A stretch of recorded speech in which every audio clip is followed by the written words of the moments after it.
thank you, Anne, for joining the Global Ecovillage Network Summit, Living Solutions for a Regenerative World. Just so that we can begin, I'll be happy to know your story, who you are, and how it connects to ReSCOPE and the general story of ReSCOPE. Okay, thank you very much, Linda, for having me here. And yeah, it's a privilege to be talking about ReSCOPE today.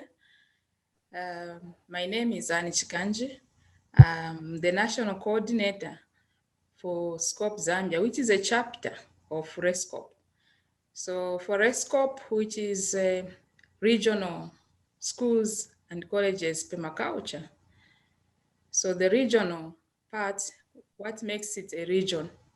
It's the chapters that are members of ReSCOPE. And these chapters are SCOPE Zimbabwe, which is the mother of all. They started in 1989. So, and then it spread in 1994 to other countries who joined, who saw that this idea was a very good one of greening the schools. It started in Zimbabwe, it spread to Kenya, to Uganda, to Malawi, then in Zambia in 2016. So in each of these countries, we have the chapters, they have coordinators that are responsible for the region, for the country itself. For example, in Zimbabwe, we have Linda Kabaira, who is in charge of SCOPE Zimbabwe, and SCOPE Malawi, we have Chifundo, and SCOPE Kenya, we have John, SCOPE Uganda, we have Mugaga. And yeah, this has been there since the inception of the program itself, which makes it so strong. Yeah. I think that's all I can say about that, Linda, now. Thank you, and I'm also very excited to be connected to this ReSCOPE thing. Yeah. So maybe to get to the next, to get us to the next point. At what point is ReSCOPE now? You've shared about where it started from 1989 and 1994, and how it has rolled and grown into the other countries from Zimbabwe. Where is SCOPE right now? Yeah. And you as Anne, how did you come to be at the point where you are now? Thank you very much. Yeah, the SCOPE has really grown in such a way that the greening of schools, which looks at 3 ethics of taking care of the earth, taking care of people, and having a fair share. Many communities have actually bought in the idea. So in the schools, in all these countries we've mentioned before, the chapters, they've taken the message to the schools to start with. And from the schools, how is it coordinated there? Schools for us, we mean communities surrounding the school, because the learners come from schools, from the villages. And it's the teachers that are just come in when they are transferred to one community to another. But the owners of these schools are communities. And this for us, it has grown because it's strengthening the gap between the learners and the schools and the community that surrounds the school.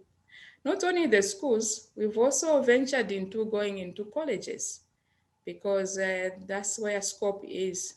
So schools and colleges. What kind of colleges are those? Colleges for us, again, it would mean where a teacher is being taught.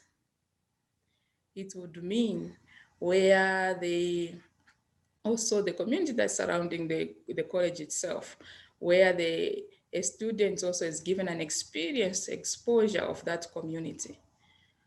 So there is that kind of, and then the trainers of those who are training the students also at the college level. So we look at the curriculum itself, and how is it when a teacher from that college is sent to go to a school where they're doing permaculture, how can they fit in? How they can carry that message? So it has really grown, and not only that, we are now looking at the social life of the communities that we deal with, the political life, the communities that we deal with, the economic parts. So we've gone into communities in the villages, looking at value addition to what we do. Because if you taught me how to look after the earth, and then how do I add value to what I get more from the land?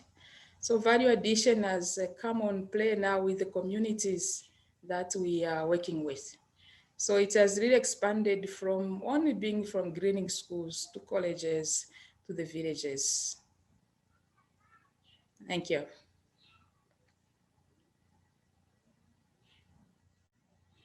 Linda, I can't hear you.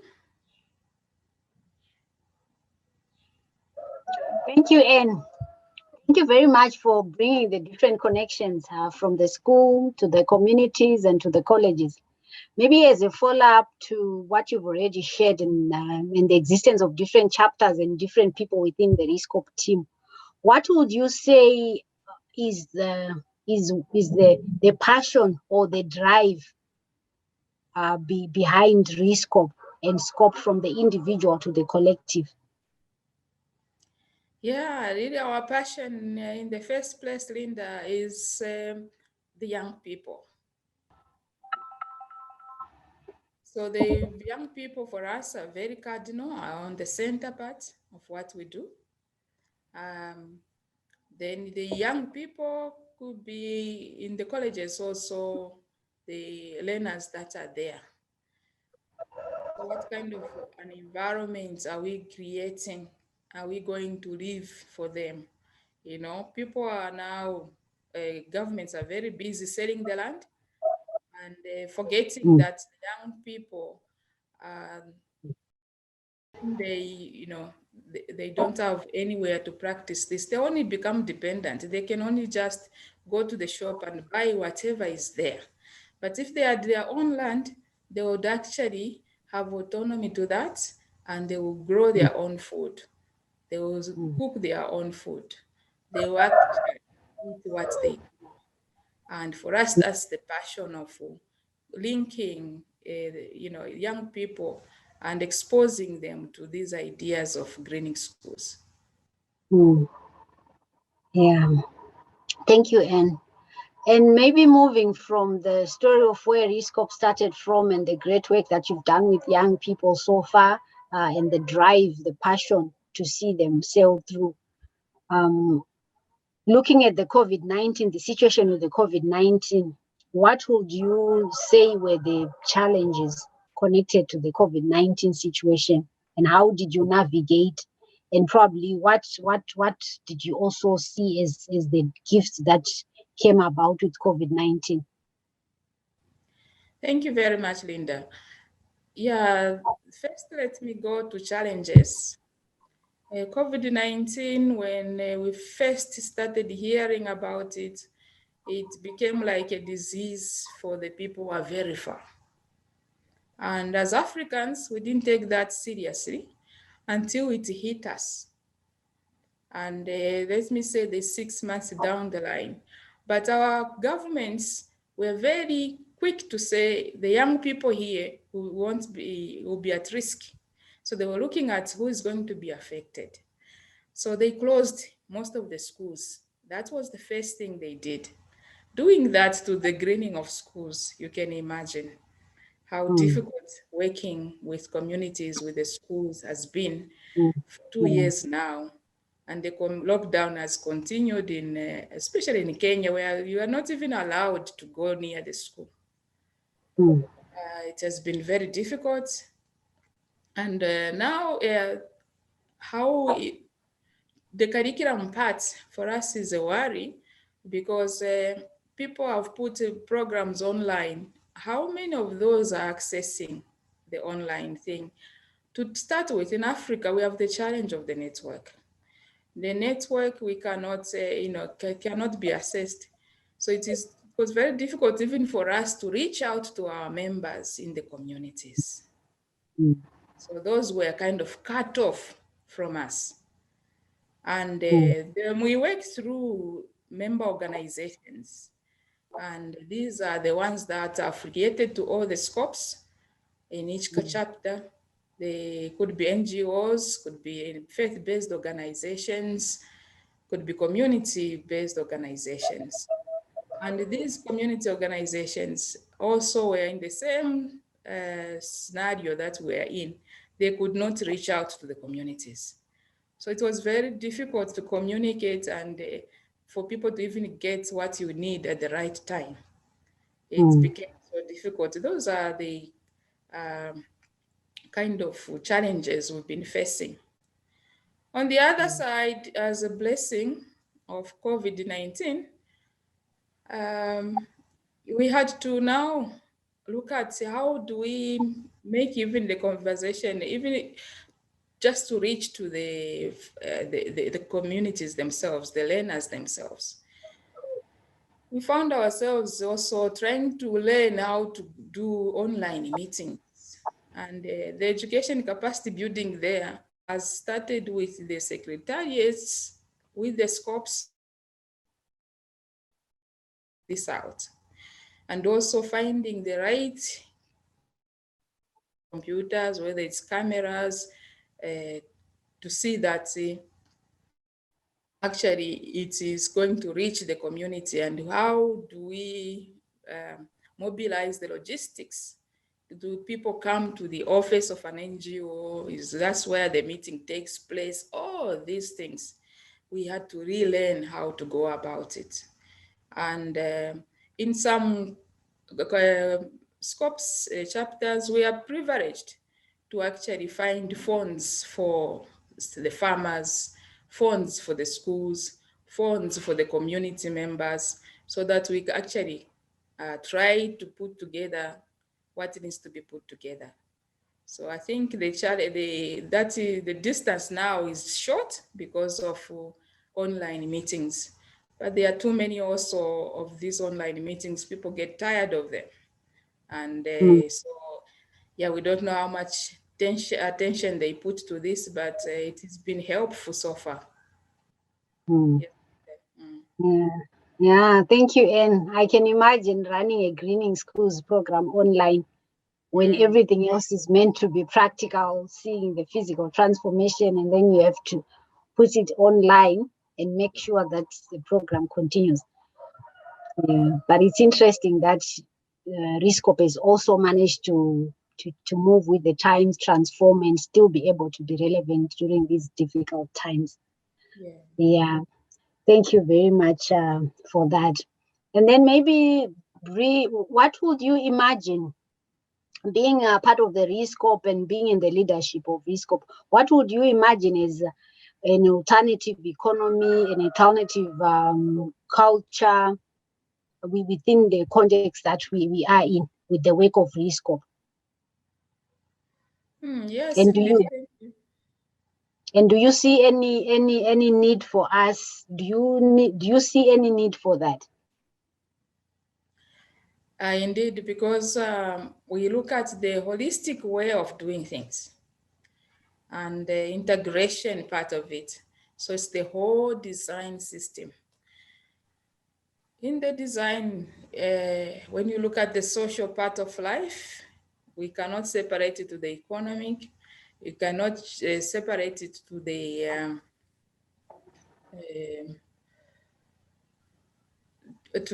just saying we are only dealing with the school and we cannot deal with the community, and we cannot deal with the leadership that deals in there. So there are all these structures that we look into.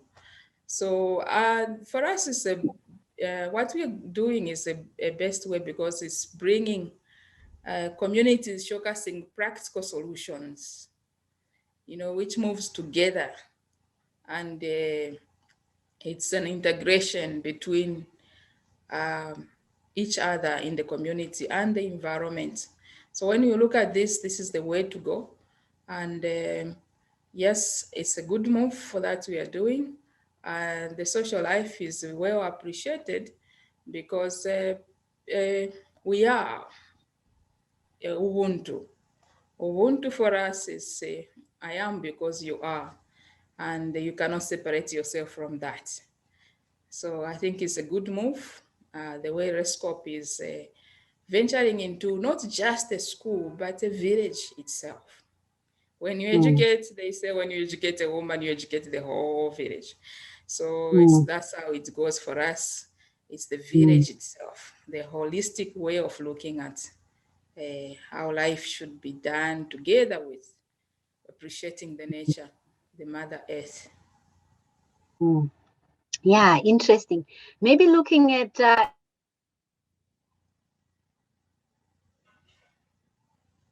I can't hear you, Linda. sorry, I Anne. that. All right. So maybe looking at what ReSCOPE is already doing from the side of alternative education cultures, do you think the current education system and probably the economies and other things need to collapse for a different culture to arise, or you feel things should continue the way it is? Thank you very much for that. You know, that has been our, if we were talking about challenges there, the mindset shifting from what we call colonialism. That is what we are encountering. You know, our current education is always just in the books. There is no practical part that would educate a child to say that if you are, you need to create your own jobs, not to be looking for jobs, someone else to create your job. Because that's how we're educated. So 1 + 1 is equal to 2.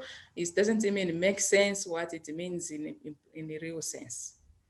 That kind of colonialism, the way we are being taught, for us now as a permaculturist, we are looking at how do we change the mindset, you know, shifting that the cleanliness, what does it mean? For us, cleanliness is clearing the whole thing, is sweeping every day. Now, if we link that to how the damage you're doing to Mother Earth, it's a struggle, always is a struggle, because that's how we believe that it should be. So we are encountering that. So yeah, for us, the education system should be the other way around, where a child from the word go. I remember the experience I had a few days ago with my little ones. I just said to them, okay, it's not just a class, but let's look at the avocado tree. And we looked at the avocado tree. This is the seed. What do you see? What color is that? I put out the crayons there. They picked on the color they saw. So brown was confirmed to be the color. They drew that avocado seed. They colored the avocado seed. And then we went to outside. Have you ever seen an avocado tree? Yes, you show me. They showed me where it was. We picked out the leaves. We went back to the book, and we put that leaf in the book by gluing it to the paper. And so that was just in a short time, we covered what? We actually covered language itself.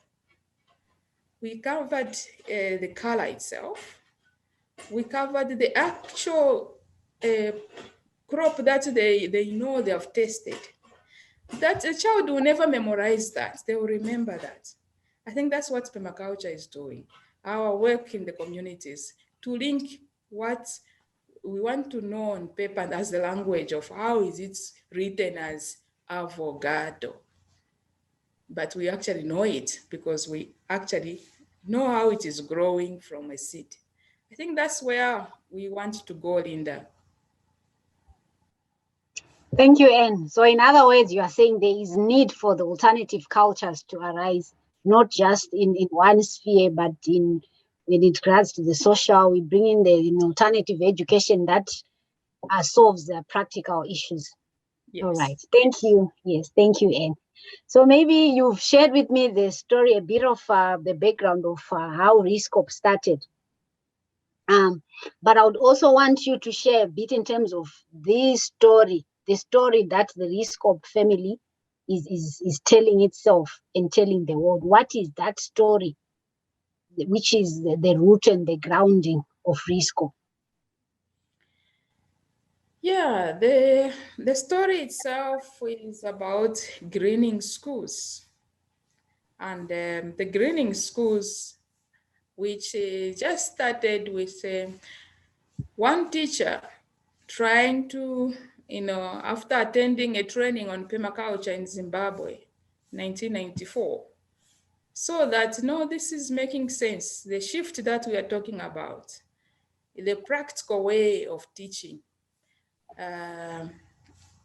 Because as being a teacher, the person saw that what was being taught, it was not really making sense. It was just what can you remember? The greening schools is the story about being practical. It starts with me, what I do, and I believe in it. It will be easier for me to preach what I live. And this is a powerful story that has really gone round, and would like this to go around because it's when I'm doing it. So we find that as, for example, coordinators, we are living it. It's very easy to go out there and say, this is how you do your design. Your virgin land should be like this. We should help people who are crying out to look out for this knowledge. There are very few, Linda, with this kind of knowledge in Africa on permaculture. So for us now is just to engage more people, because now it's getting wider and wider when we bring in the village itself. And sometimes the old people, they are difficult to change. That's why we go for young people, because young people they can learn and grow with it, and they are the game changers themselves. So yeah, for us, so this is so when it started like that, and yeah, many people saw this, it makes sense, and the governments also saw that it makes sense.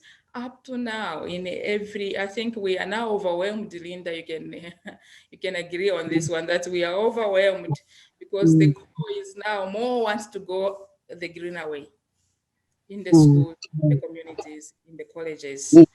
And now there's very few of us to be involved in this, so that we become the game changers. So it starts with me at home. Look at what I eat. Am I growing my own food? Do I know where the food comes from? Do I know where the water comes from, what I drink? How do I sustain myself? Like that, now it will grow so that other people can get to know what I'm doing. For example, now just for an example of we have failed in many countries, you can agree with me, Linda, on rubbish. We have failed to Waste control that. management. We have now other countries coming to dump rubbish in another country. And it's a simple thing, just separating and understanding where that should go. We have failed to do that. So there is more work to be done. And we would like more people to come on board to look at the greening school. Sounds like just making it green. It's looking at the whole life system. How do I live in harmony with nature and with one another? Thank you, Anne. Yeah, so to me, what you're saying also sounds like we are planting the seed to the young people so that they start managing their waste, they start growing their food, they start learning how to use their soil instead of just being stuck in the classroom, learning theory and reading books, which is their story that ReSCOPE is carrying today. Thank you, thank you, thank you. And then when you imagine a new story for our countries, and for the different work that ReSCOPE is doing. What would you imagine is this story that is now coming? What do you think is coming, is unfolding? Linda, is a big story, but it's a challenging also to, for example, the companies that we call seed companies, the government that sign things without consulting. So it's challenging in a way that most of our work are dealing with government schools. So in a way, we go as far as working with the government with the pronouncements they have done. For example, in Zambia itself, they have said that all schools should have promote production unit. We see that as an entry point. So we have so many entry points in the communities. Could be an eco-village for us, could be a center. For example, Scope Zimbabwe, we have a center there where more people can see what we are talking about, because seeing is believing. That is an entry point. And so there are so many entry points in the scope chapters that how we actually engage the community in this greening of schools. Yes. Thank you, Anne. And earlier you also raised an issue on colonialism being one of the big influencers of the story that we live, or the story that we had in the past. What would you say would be the new story that we should tell ourselves now? Because then we would say someone else told us this is your narrative. So what is the narratives that we should tell ourselves and our children now and moving forward? Thank you very much. What we read in history is their story. It's written by other people. Our history, our story is the way we live. Each one of us can actually write about how we live in a permaculture way. And this is the story that needs to be told. So do we have much to say? No, people will see how we live, and they will change their lives. So we cannot go there to change people, but change ourselves. When we do that, we will change many people. Wow, that's an interesting way. I guess this is where the whole eco-village concept comes in as centers, as hubs. Thank you, Anne. So just to also take this further, what do you think an empowered community looks like? You've done quite a lot of communities right now in schools, and how does that community which is empowered to do or to lead their own actions look like? Thank you very much. I just visited a village, and it's a new village looking at the soils as their main problem. They said, no, nothing grows here. So we said, okay, can we start doing something to the soil? And we looked at the variation of improving that soil. And they given a local seed to grow, to plant. And we did a lot of training for them just in a short time for one rain season. I went back just to visit them because of these corona issues. The whole village was sick. So I would go around and say, and then how are we coping with this coronavirus? And the mother said, no, we did the value addition. You know what, when we made the tincture. So my neighbor there started coughing. I told them, here is a bottle. And the bottle was going around the village. And wherever it was going around the village, it left a story. People were cured. And they started paying attention. What is in this bottle? Oh, we made it this way. And then they started looking around. It opened their eyes to look around to see what is within my environment.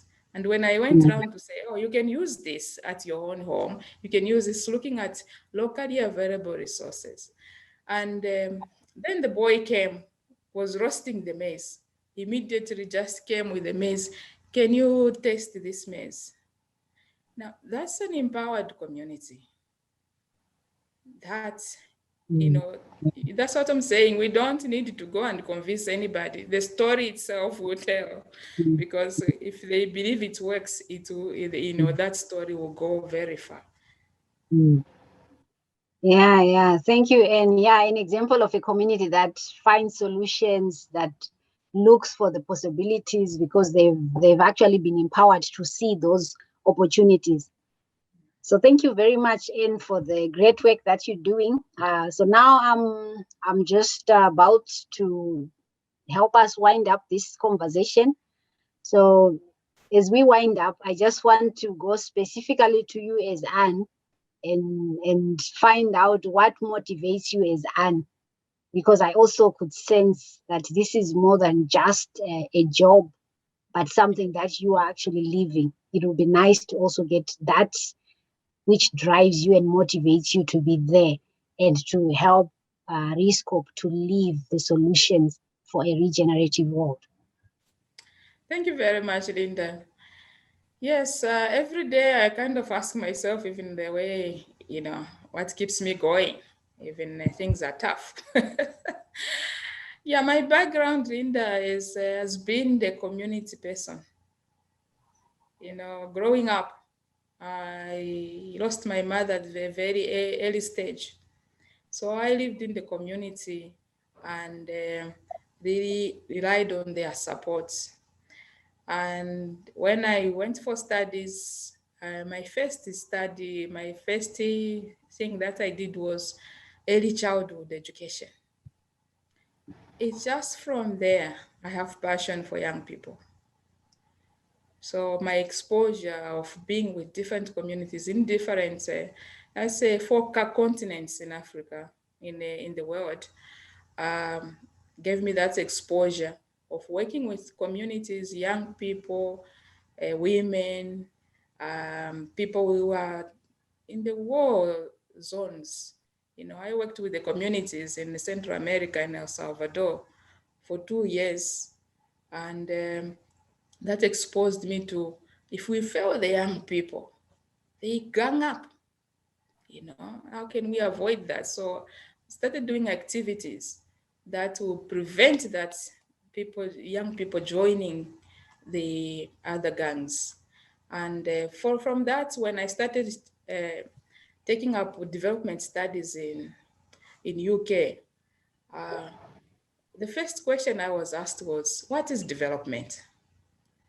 And you have to do that before you even went to the college. So I chose a country where I don't know the language, I don't know the culture, don't know anything about it, to understand what is development. And then that was my first exposure to go to Uganda, where I actually just observed. And Uganda and near Sudan in the north there, where people were in the camp really suffering, to understand what is development. I think from there, I have kind of looked at the suffering that people go through and look at the other way of what people who are doing well in life, what they impose on others. So for me, bridging the gap, because I'm coming from a background of Africa, which is really struggling, and then going to Europe, where I'm actually understanding what is development in a culture where they say, what if poverty for us is you count how many shoes you have, how many pairs of shoes you have. If you don't In have three, dollars. Dollars you have in your wallet. yes. So so what drives me really is looking at what brings in where should have life, where should you have life. So having more life is really looking at, we depend on Mother Earth, and when we depend on Mother Earth, we need to actually support it to grow. Look at what is happening to our neighbors, Mozambique now. If I'm driven from my own land, my own home, that situation is very difficult. So yeah, it disturbs the whole life. But what keeps me going as Annie is that background of community work. It's always in me. Sometimes I think I forget about all myself. I just want to be there. Yeah, I can connect as you speak. Thank you very much. And maybe as we close, what would be the two most important things that you feel ReSCOPE has contributed towards living solutions in building a regenerative world?